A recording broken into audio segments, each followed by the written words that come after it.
It says, let me see again, Alav Shalom.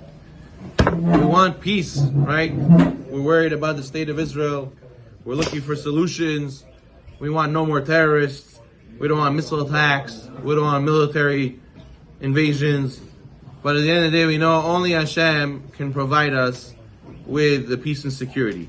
And what is Hashem saying? Parashat Bechokotai.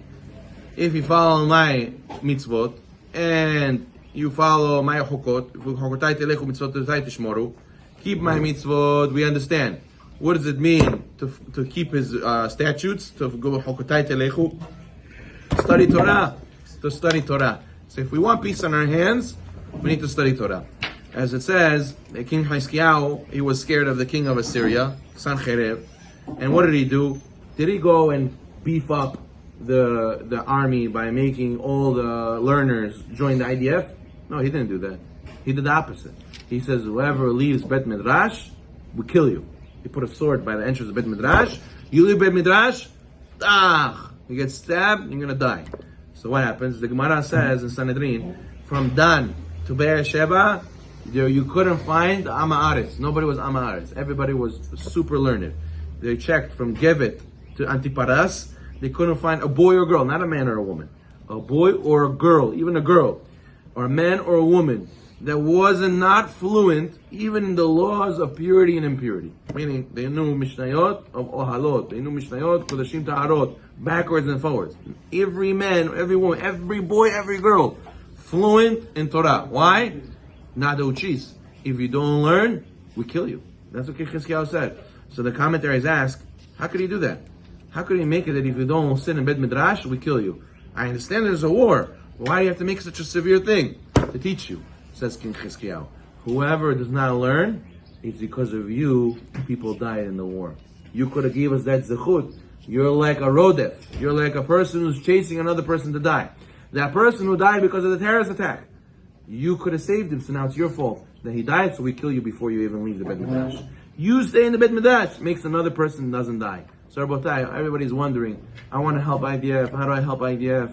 I want to help, I want to do my part, I'm so far away, can I give money?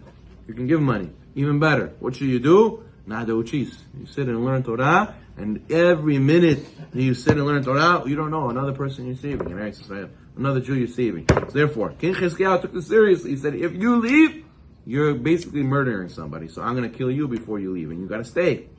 To the point where everybody in Israel became super learned. So you see how important it is to study Torah as we come closer and closer to the day of Shavuot.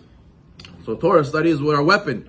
The Jewish people, they ask, what would it be the Jewish person's weapon? A sword, a spear, arrow, a slingshot like King David? No.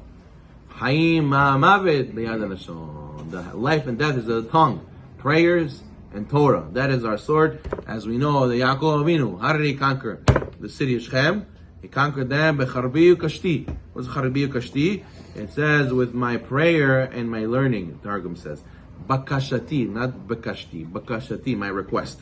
So therefore you see that the Midrash says also, Hiskiyahu's ancestor, King Rechavam, he had a very strong kingdom. How was it? How was he able to do it?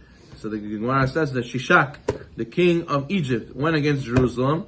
And what? Because they betrayed Hashem, they went with 60,000 horsemen, thousands of soldiers. And what? They captured Yehudah, they came to Yerushalayim. In the end, Rechavam and his people humbled themselves before Hashem. They became dedicated to Torah, and Hashem protected them. So you see, when does Amalek attack us? It says they attacked Amalek and Refidim. What's Refidim? The Gemara Midrash says, Refidim rafu yedehem min Torah. When they became weak in Torah, that's right away when the Goyim jumped on us. So therefore, you should know, if we see us suffering from enemies, it's why? It's not because our missile system, Iron Dome, is not good enough. It's not because, how do we not have the fence? Who didn't watch the fence? How could this happen? No, it's because we didn't watch ourselves learning Torah. It's therefore, the Gemara Sechet Nedarim says, that was the reason that we lost the temple, is because they didn't make Birkot a Torah. We see that everything is related through the Torah. So therefore, opposite, we should not be looking to take students from yeshiva and put them in the IDF. The opposite, we need more studying Torah and keep it for sure the ones that are there. Now listen, the guy who's not seriously learning, I understand, or maybe he should go to the IDF, but the guy who's seriously learning, of course he should stay because of his zechut So then we're able to be winning the war. So therefore, a person has to know, you have to ask ourselves, if it would be a war right now, everybody would say, you can't sleep, you get your gun, go run, protect your family. You have to feel like that right now, because you have the opportunity. How? By opening your book, you're holding the weapon. By studying, you're saving lives. It's the same thing as if you're in the front lines. Baruch Adonai Olam. Amen.